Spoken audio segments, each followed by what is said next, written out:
गिरियाबंद के डूमरपीटा पंचायत में सरपंच रोशनी प्रधान पीएम आवास योजना को बढ़ावा देने के लिए एक अनोखी पहल कर रही हैं। वो उन लाभार्थियों को स्टैंड फैन भेंट कर रही हैं जो अपने घरों का निर्माण पूरा करते हैं। 9 जून को उन्होंने 6 लाभार्थियों को सम्मानित किया और घोषणा की कि बारिश से पहले आवास पूरा करने वाले सभी लाभार्थियों को पंखा दिया जाएगा। वो राजमिस्त्री, रेत और पानी जैसी निर्माण संबंधी बाधाओं को दूर करने में भी मदद करती हैं। सबसे शिक्षित सरपंच रोशनी प्रधान मास्टर की नौकरी छोड़कर एसटी कोटे से सरपंच बनी हैं। उनकी पंचायत में 149 आवास स्वीकृत हुए हैं, जिनमें से 37 पूरे हो चुके हैं। वो अपने निजी खर्च से ईंट और पंखे की व्यवस्था कर रही हैं। जनपद सीईओ रवि सोनवानी ने उनकी पहल की सराहना की है, जबकि 22 पंचायत सचिवों और 19 रोजगार सहायकों को कम प्रगति के लिए कारण बताओ नोटिस जारी किया गया है। क्या यह एक बेहतरीन उदाहरण नहीं है कि कैसे एक व्यक्ति अपने समुदाय में बड़ा बदलाव ला सकता है? दोस्तों, छत्तीसगढ़ में कोरोना की स्थिति। छत्तीसगढ़ में पिछले 24 घंटों में 5 नए कोरोना मरीज मिले हैं, जिससे कुल संख्या 75 हो गई है। इनमें से 45 एक्टिव केस हैं, जिनमें से 41 होम आइसोलेशन में है, 3 ऑक्सीजन सपोर्ट पर हैं और 1 मरीज आईसीयू में है। प्रशासन हाई अलर्ट पर है और स्टाफ को ट्रेनिंग दे रहा है। हालांकि सरकारी अस्पतालों में ऑक्सीजन प्लांट बंद पड़े हैं, जिससे कोविड के मामले बढ़ने पर समस्या हो सकती है। ज्यादातर मरीज होम क्वारंटाइन में ही ठीक हो रहे हैं, लेकिन पहले से बीमार लोगों को ज्यादा खतरा है। देश भर में JN एक वेरिएंट फैल रहा है, जिसके अब तक 7154 मामले सामने आए हैं और 77 मौतें हुई हैं। स्वास्थ्य विभाग ने सर्दी खांसी के मरीजों की रिपोर्टिंग और कोविड-19 जाँच पर जोर दिया है और जीनोम सीक्वेंसिंग के लिए सैंपल एम्स भेजे जाएंगे। दोस्तों, क्या हमें इन बंद पड़े ऑक्सीजन प्लांटों को लेकर चिंतित होना चाहिए?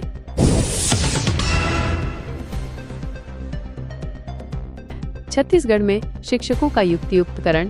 छत्तीसगढ़ में शिक्षकों के युक्तियुक्तकरण के बाद भी 1215 स्कूलों में एक ही शिक्षक है, जबकि 7 स्कूलों में एक भी शिक्षक नहीं है। सुकमा के 4 और नारायणपुर के 3 स्कूल। हालांकि पहले 5936 स्कूलों में एक ही शिक्षक थे और 453 शिक्षक विहीन थे, तो इसमें सुधार हुआ है। 15 जिले अब एकल शिक्षकीय स्कूलों से मुक्त हो गए हैं, लेकिन 6 जिलों के 997 स्कूलों में आज भी सिर्फ एक शिक्षक है, जिनमें बस्तर संभाग के जिले प्रमुख हैं। इस प्रक्रिया में गड़बड़ी को लेकर 350 शिक्षकों ने कोर्ट में याचिका दायर की है और दुर्ग संभाग में एक BEO को गलत तबादलों के आरोप में निलंबित भी किया गया है। दोस्तों, क्या आपको लगता है कि यह युक्तियुक्तकरण प्रक्रिया वाकई में सफल रही है? बिलासपुर में अवैध कब्जों पर कार्रवाई। बिलासपुर नगर निगम ने कोनी में गरीबों के लिए बने 23 आवासों से अवैध कब्जा हटाने की कार्रवाई शुरू की है। इन मकानों को अपात्रों ने या तो किराए पर दे रखा था या भुगतान नहीं किया था। कई कब्जाधारी ताला लगाकर फरार हो गए, जिसके बाद निगम ने इन मकानों को सील कर दिया। देवरी खुर्द में अटल आवास योजना के एक मकान में अवैध रूप से चिल्ला मुबारक दरबार भी चला जा रहा था, जिसे खाली करा लिया गया है। स्थानीय लोगों ने पार्षदों पर अवैध कब्जा दिलाने में मिली भगत का आरोप लगाया है। पूरे शहर में 39 स्थानों पर गरीबों के लिए आवास बनाए गए हैं और सर्वे में 49 स्थानों पर अपात्रों का कब्जा मिला है। साथ ही 2087 लाभार्थियों ने निर्धारित राशि का भुगतान नहीं किया है। इन सभी मकानों को खाली कराकर नए आवंटन किए जाएंगे। दोस्तों, क्या आपको लगता है कि इस तरह की कार्रवाई से गरीबों को वाकई में न्याय मिलेगा? छत्तीसगढ़ में मानसून की स्थिति। छत्तीसगढ़ में आज से बारिश की गतिविधियां तेज होंगी, जिसमें 16 जिलों में येलो और 4 में ऑरेंज अलर्ट जारी किया गया है। इन जिलों में 50-60 किलोमीटर की रफ्तार से हवा चल सकती है और बिजली गिर सकती है। बस्तर में अटका मानसून अगले 2 दिनों में आगे बढ़ सकता है, जिससे 16 या 17 जून तक रायपुर पहुंचने की संभावना है। हालांकि जून में अब तक प्रदेश के आधे से ज्यादा जिले सूखे की स्थिति में हैं और 33 में से 27 जिलों में सामान्य से कम बारिश हुई है, औसतन 51% की कमी। पिछले साल के मुकाबले इस साल की स्थिति बेहतर है, लेकिन मई में 374% ज्यादा बारिश के बाद पिछले 12 दिनों से मानसून ठहरा हुआ है। दोस्तों, क्या हमें इस बार अच्छी और समय पर मानसून की उम्मीद करनी चाहिए या ये सूखा ऐसे ही चलता रहेगा? शिक्षा व्यवस्था और बेरोजगारी को लेकर प्रदर्शन। छत्तीसगढ़ में शिक्षा व्यवस्था और बेरोजगारी को लेकर कला संकाय प्रशिक्षित DED कल्याण संघ ने मुंगेली में रैली निकालकर कलेक्टर को ज्ञापन सौंपा है। उनकी मुख्य मांगे 57,000 शिक्षकों की शीघ्र भर्ती और 2008 के स्कूल सेटअप की बहाली हैं। संघ ने चेतावनी दी है कि कि यदि जल्द ठोस निर्णय नहीं लिया गया तो राज्यव्यापी उग्र आंदोलन किया जाएगा। उन्होंने आरोप लगाया कि भाजपा ने विधानसभा चुनाव से पहले 57,000 शिक्षकों की भर्ती का वादा किया था, लेकिन 16 महीने बाद भी कोई विज्ञापन नहीं आया। इसके अलावा सरकार पर युक्तियुक्तकरण के नाम पर लगभग 4,000 स्कूल बंद करने और 45,000 पद समाप्त करने का आरोप लगाया गया है, जिसे संघ अव्यवहारिक बता रहा है और शिक्षकों पर बोझ बढ़ाने वाला मान रहा है। दोस्तों, क्या आपको लगता है कि सरकार को इन मांगों पर जल्द कोई ठोस कदम उठाना चाहिए? दैनिक छत्तीसगढ़ को सब्सक्राइब करें और हमारी वीडियो को लाइक और शेयर करना न भूलें। हमें कमेंट करके बताएं कि आप ये वीडियो कहां से देख रहे हैं।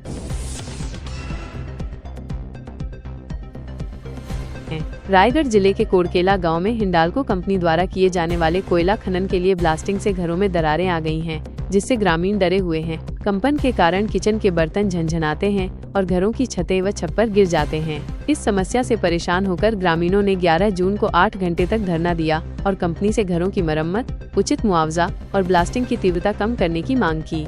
ग्रामीणों का आरोप है कि कंपनी को जानकारी होने के बावजूद कोई समाधान नहीं निकाला जा रहा है और पिछले साल भी कम मुआवजा दिया गया था। कंपनी अधिकारियों ने 3 दिन में समस्या का समाधान करने का आश्वासन दिया है। दोस्तों, क्या आपको लगता है कि कंपनी को ग्रामीणों की मांगों पर जल्द से जल्द ध्यान देना चाहिए? बिलासपुर में ट्रैफिक सुधार के लिए नए पुल। छत्तीसगढ़ के बिलासपुर में ट्रैफिक व्यवस्था सुधारने के लिए 3 नए पुल बनाए जाएंगे, जिनमें 2 ब्रिज और एक फ्लाईओवर शामिल हैं। राज्य सरकार ने 2 पुलों को मंजूरी दे दी है, जिनकी कुल लागत 35 करोड़ 83 लाख रुपए है। पहला पुल शनिचरी रपटा के पास अरपा नदी पर 11 करोड़ 56 लाख रुपए की लागत से बनेगा, जिसके लिए टेंडर जारी हो चुका है। दूसरा पुल लोधीपारा सरकंडा से मंगला के बीच 24 करोड़ 27 लाख रुपए की लागत से बनेगा, जिसके लिए भूमि अधिग्रहण चल रहा है। इसके अतिरिक्त शहर के ट्रैफिक को डाइवर्ट करने के लिए राजीव गांधी चौक से नेहरू चौक होते हुए इंदिरा सेतु के ऊपर 300 करोड़ रुपए की लागत से एक बड़ा फ्लाईओवर बनाया जाएगा, जो लगभग 4.5 से 5 किलोमीटर लंबा होगा। इन परियोजनाओं से शहर की यातायात व्यवस्था में सुधार और जाम से राहत मिलने की उम्मीद है। दोस्तों, क्या आपको लगता है कि ये नए पुल और फ्लाईओवर बिलासपुर की ट्रैफिक समस्या का स्थायी समाधान होंगे?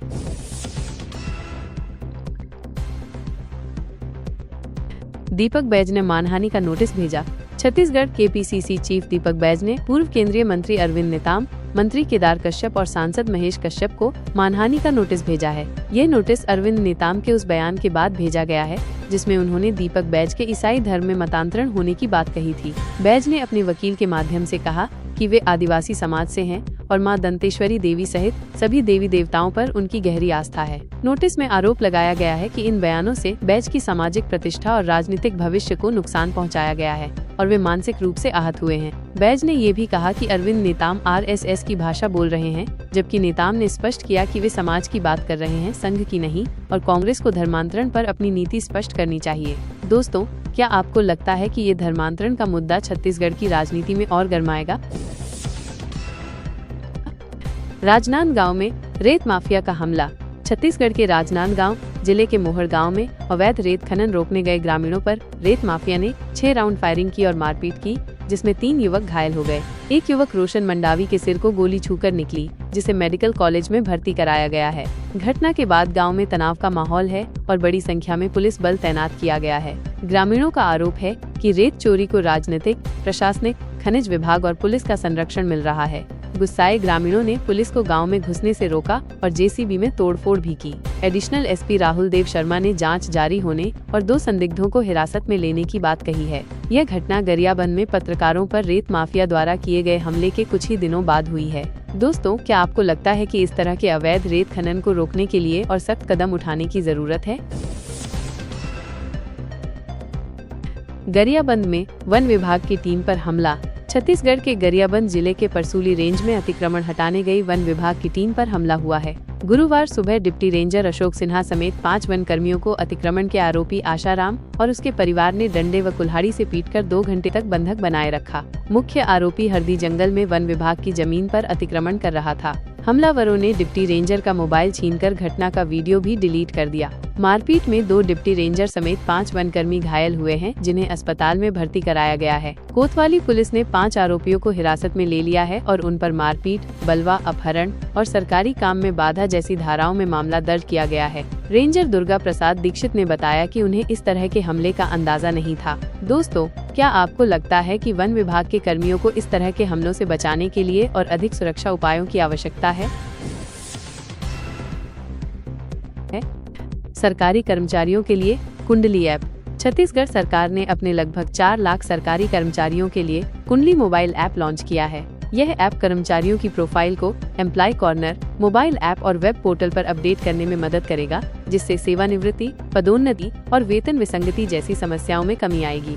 यह व्यवस्था कार्मिक संपदा पोर्टल पर निर्भरता कम करेगी और कर्मचारियों को अपनी व्यक्तिगत व सेवा संबंधी जानकारी स्वयं अपडेट करने की सुविधा देगी। इससे नामनी और बैंक खाता परिवर्तन जैसे आवेदन अब कार्यालय प्रमुख की बजाय स्वयं कर्मचारी द्वारा अपडेट किए जा सकेंगे, जिससे प्रकरणों का निपटारा त्वरित होगा।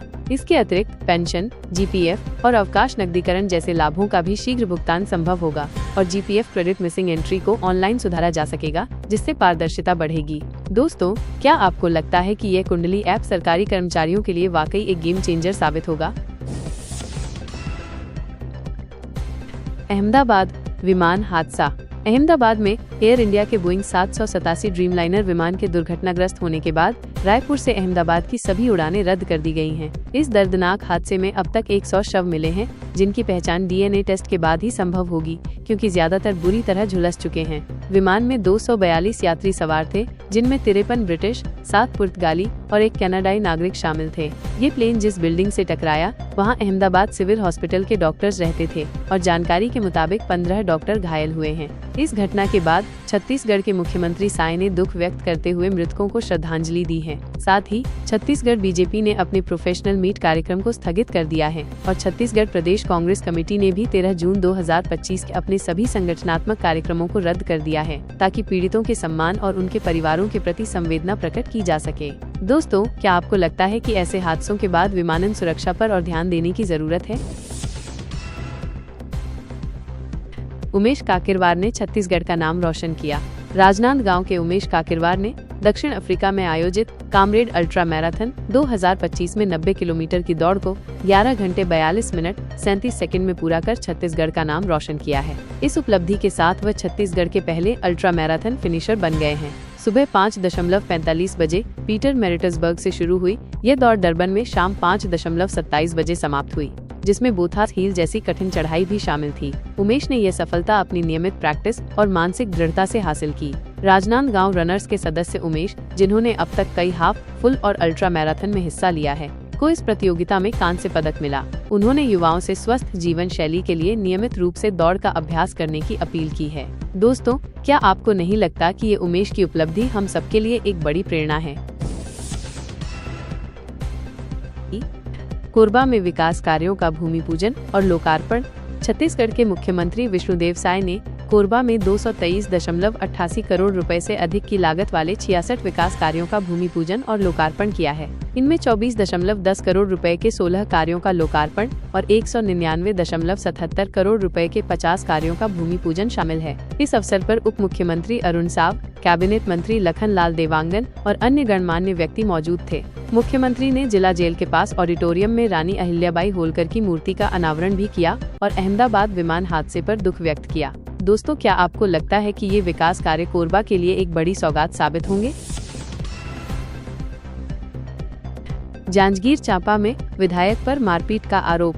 जांजगीर चांपा के जयजयपुर विधायक बालेश्वर साहू पर उनके पड़ोसी चंद्रशेखर राठौर ने मारपीट और जान से मारने की धमकी देने का आरोप लगाते हुए एफआईआर दर्ज कराई है। यह विवाद विधायक के घर KS बड़ी ई की आउटडोर यूनिट और चिमनी के धुएं को पड़ोसी की जमीन पर लगाए जाने को लेकर हुआ। पड़ोसी का आरोप है कि जब उन्होंने इसे हटाने को कहा तो विधायक ने अपने गनमैन के साथ उन्हें गोली मारने की धमकी दी और उनके जीजा को थप्पड़ मारकर मोबाइल छीन लिया। चंद्रशेखर ने अपनी गैरहाजिरी में परिवार के साथ अनहोनी की आशंका भी जताई है। दूसरी ओर विधायक बालेश्वर साहू ने भी अपने पड़ोसी पर बदसलूकी का काउंटर केस दर्ज कराया है। दोस्तों, क्या आपको लगता है कि नेताओं को इस तरह के विवादों में पड़ने से बचना चाहिए? सरगुजा में ट्रैक्टर से कुचलने का दुखद हादसा। छत्तीसगढ़ के सरगुजा जिले में एक दुखद हादसे में लखनपुर बेलदगी मुख्य मार्ग पर एक तेज रफ्तार ट्रैक्टर ने बाइक सवार 3 लोगों को कुचल दिया, जिससे तीनों की मौके पर ही मौत हो गई। मृतकों की पहचान विजय यादव 40, सत्यनारायण साय 65 और संजय 22 के रूप में हुई है। टक्कर इतनी भीषण थी कि तीनों उछलकर सड़क पर गिर गए और सिर में गंभीर चोट लगने से उनकी जान चली गई। बताया जा रहा है कि किसी ने भी हेलमेट नहीं पहना था। हादसे के बाद ट्रैक्टर चालक वाहन लेकर फरार हो गया। पुलिस ने शवों को पोस्टमार्टम के लिए भेजकर जांच शुरू कर दी है और चालक की तलाश जारी है। दोस्तों, क्या आपको नहीं लगता कि सड़क सुरक्षा नियमों का पालन करना कितना जरूरी है, खासकर हेलमेट पहनना? हिंदी फिल्म जानकी को सेंसर बोर्ड से आपत्ति। छत्तीसगढ़ के फिल्म प्रोड्यूसर मोहित साहू की हिंदी फिल्म जानकी को मुंबई स्थित सेंसर बोर्ड ने जानकी नाम पर आपत्ति जताते हुए सर्टिफिकेट देने से इनकार कर दिया है। मोहित साहू ने घोषणा की थी कि ये फिल्म 13 जून को पूरे भारत में हिंदी में रिलीज होगी। सेंसर बोर्ड की आपत्ति के बाद मोहित साहू ने इसे पुरुष प्रधान बताते हुए कहा कि वे रिवाइजिंग कमेटी के पास जाएंगे और यदि वहां भी बात नहीं सुनी गई तो हाईकोर्ट का दरवाजा खटखटाएंगे। फिल्म में हीरोइन का नाम जानकी है और प्रोड्यूसर का कहना है कि कहानी की हत्या क्यों की जाए। जानकी का ट्रेलर पहले ही रिलीज हो चुका था और फिल्म का प्रमोशन भी जोरों पर था, जिससे ये छत्तीसगढ़ और अन्य हिंदी भाषी राज्यों में चर्चा का विषय बनी हुई थी। दोस्तों, क्या आपको लगता है कि सेंसर बोर्ड का यह नाम पर आपत्ति करना सही है? रायगढ़ में भीषण सड़क हादसा। छत्तीसगढ़ के रायगढ़ जिले के छाल थाना क्षेत्र के कुड़ेकेला मेन रोड पर एक भीषण सड़क हादसा हुआ है। गुरुवार दोपहर एक ट्रेलर और खाली ट्रक की आमने सामने की टक्कर हो गई, जिसके तुरंत बाद दोनों वाहनों में आग लग गई। इस दुर्घटना में ट्रक चालक बजरंग मरकाम वाहन के भीतर ही जिंदा जल गया, जबकि दूसरे वाहन का चालक गंभीर रूप से झुलस गया, जिसे अस्पताल में भर्ती कराया गया है। सूचना मिलने पर पुलिस और अन्य लोग मौके पर पहुंचे और काफी मशक्कत के बाद आग पर काबू पाया गया। पुलिस घटना की जांच कर रही है और वाहन मालिकों को बुलाया गया है। दोस्तों, क्या आपको नहीं लगता कि हाईवे पर ऐसी दुर्घटनाओं को रोकने के लिए और कड़े कदम उठाने चाहिए? दैनिक छत्तीसगढ़ को सब्सक्राइब करें और हमारी वीडियो को लाइक और शेयर करना न भूलें। हमें कमेंट करके बताएं कि आप ये वीडियो कहां से देख रहे हैं। दोस्तों, छत्तीसगढ़ के हर जिले की ताज़ा खबरें रोजाना देखने के लिए हमारे चैनल को अभी सब्सक्राइब करें। क्या आप भी चाहते हैं कि छत्तीसगढ़ से जुड़ी कोई खबर आपसे न छूटे? दोस्तों,